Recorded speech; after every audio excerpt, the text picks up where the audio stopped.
देखिए, महासभा में आज अनेक विषय थे, लेकिन जो सबसे गंभीर विषय था जिसके ऊपर पूरे शहर की नजर थी, और वो था जो कि हमारे एक स्कूल की इमारत बनकर रेडी है, जिसको भाड़े पे देने का प्रस्ताव था और एनएल डालमिया के नाम से था। इस विषय में मैंने अपना एक ठराव रखा था, लेकिन महासभा में ठराव बोलने की अनुमति नहीं दी गई और महासभा में व्यासपीठ पर बैठ के पूरी महासभा का दिशा भूल किया जा रहा है। महानगर पालिका अधिनियम की धज्जियां उड़ाई जा रही है। ये कहा जाता है कि पार्टी की तरफ से एक ही व्यक्ति रख सकता है।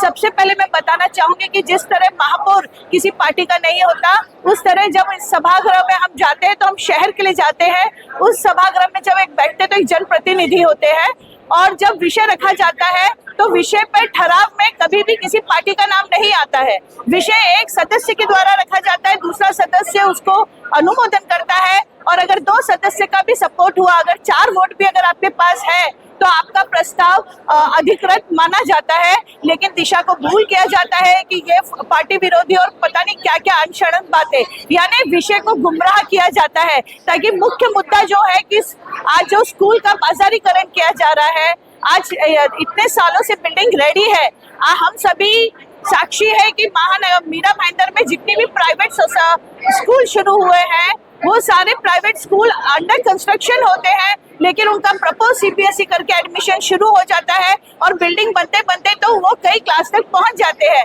लेकिन हमारे यहाँ पर स्कूल बनने के बाद भी अभी तक सीबीएसई क्यों डिले हुआ, इस पर प्रशासन से सवाल नहीं किए गए, या आप इसे क्यों दे रहे हो भाड़े पर। अगर आप मानुषकी, इन्होंने क्या बोला, मानुषकी के नाते आग लगने के कारण हम डालमिया कॉलेज को दे रहे हैं। आज डालमिया स्कूल में आग लग के 1 महीना हो चुका है और दुर्भाग्यवश जो भी उनको असुविधा हो रही होगी, लेकिन आज 1 महीने से क्या वो बच्चे घर में बैठे हैं? नहीं, उन बच्चों की पढ़ाई चालू होगी। लेकिन वहां पर देना सिर्फ एक बहाना है, क्योंकि जो ठराव मेजोरिटी से पास हुआ है उसमें ये लिखा गया है कि निविदा डालिए और जो ज्यादा बिड करेगा। तो आप मानुषकी के आधार पर देना चाहते हो कि आप पैसे से अपने स्कूल को बेच रहे हो, और फिर कहते हैं निविदा के आधार पर जो सबसे ज्यादा निविदा करेगा उसको देंगे। तो आग लगना, मदद करना, मानुषकी की बात करना, ये सब बहाने हैं।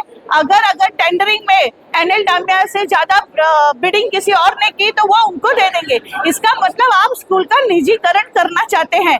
महानगर पालिका की प्रॉपर्टी व्यवसाय के लिए नहीं होती है, हर जगह व्यवसाय नहीं होता है, यहाँ सेवा भाव होता है। इतने सारे जो लोग वंचित है, जो आर्थिक रूप से दुर्बल है, उनके लिए ये स्कूल है। तो यहाँ सीबीएसई डिले क्यों किया गया, इस पे प्रश्न चिन्ह होना चाहिए था। इसको कैसे गति दे, इस पे प्रश्न चिन्ह होना चाहिए था। इस पर हमें कार्य करना चाहिए था। तो इसमें कई सारी त्रुटियां हैं, जैसे पूरे स्कूल की देखभाल कौन करेगा, अनेक खर्च होते हैं, जिसमें मेंटेनेंस से लेके प्रॉपर्टी टैक्स से लेके मतलब हर टाइप के, सिक्योरिटी है, सेफ्टी है, एवरी एक्सपेंसेस, उसकी अकाउंटेबिलिटी किसकी है, उस पर कोई भी वो नहीं है। 1 वर्ष की जब आप बात करते हो, 1 वर्ष के बाद क्या होगा, रिन्यूअल। आज जितने भी ठेके हमने ठेकेदारों को दिए थे, आज चिल्ला चिल्ला के हम बोलते हैं वो लिटिगेशन में पड़े हैं। वर्धमान हाथ से चला गया, खाजगीकरण हो गया, दूसरे कई हॉल है जो 5-6 सालों से बंद पड़े हुए हैं। आप स्कूल जैसी चीज को भी निजीकरण के व्यवसाय में डाल रहे हैं, और ऊपर से चोला बिठा रहे हैं कि आप मदद करने जा रहे हैं एनएल डालमिया की। आपने ये लिखा है कि जो टेंडर में सबसे ज्यादा निविदा देगा, यानी एनएल डालमिया के बदले में कोई और निविदा में आ गया तो आप उसको दे दोगे, ये महापौर के वर्ड है। प्लस इस प्रकार से ये लोग सभा में ना विषय पे चर्चा करने देते हैं। दूसरे जो मतलब सबका सवाल ये ज्यादा होता है कि भाई कौन सही है और गलत है, किसको बोलने का अधिकार है, किसको बोलने का अधिकार नहीं है।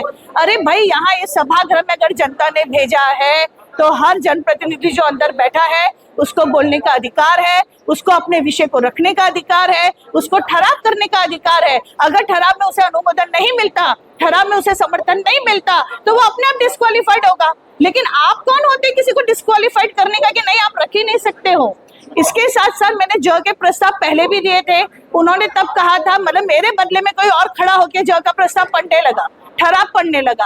आज वही मैंने जब स्कूल का ठराव पढ़ा तो बोलते किसने परमिशन दी। इतने लोग ठराव रखते हैं तो ठराव तो जिसको जो विषय समझ के आया है, जो लिख के आया है, वो ठराव बोलता है। महापौर महोदय बोलते नहीं, वो कोई और ठराव रखने रखने वाला है? महापौर महोदय को कैसे पता है कि ठराव कौन रखने वाला है? ठराव एक सदस्य रखता है। महापौर महोदय का काम है जो सभागृह चल रही है, जो बहुमत से पास होता है, उसे एक्सेप्ट करना। महापौर महोदय कैन नॉट डिसाइड कि ये ठराव रखेगा कि वो ठराव रखेगा कि कौन ठराव रखेगा, क्योंकि ठराव का मतलब होता है उस विषय पे आप क्या कहना चाहते हो, क्या लिखना चाहते हो। तो यहाँ लोकतंत्र की धज्जियां उड़ाई जा रही है। महाराष्ट्र अधिनियम के तहत महानगर पालिका चलनी चाहिए। खुद सचिव महोदय मूक दर्शक बने हुए हैं, खुद कमिश्नर महोदय मूक दर्शक बने हुए हैं, और बिना अधिनियम मतलब अधिनियम को दिखाते भी और अधिनियम का पालन भी नहीं करते हैं।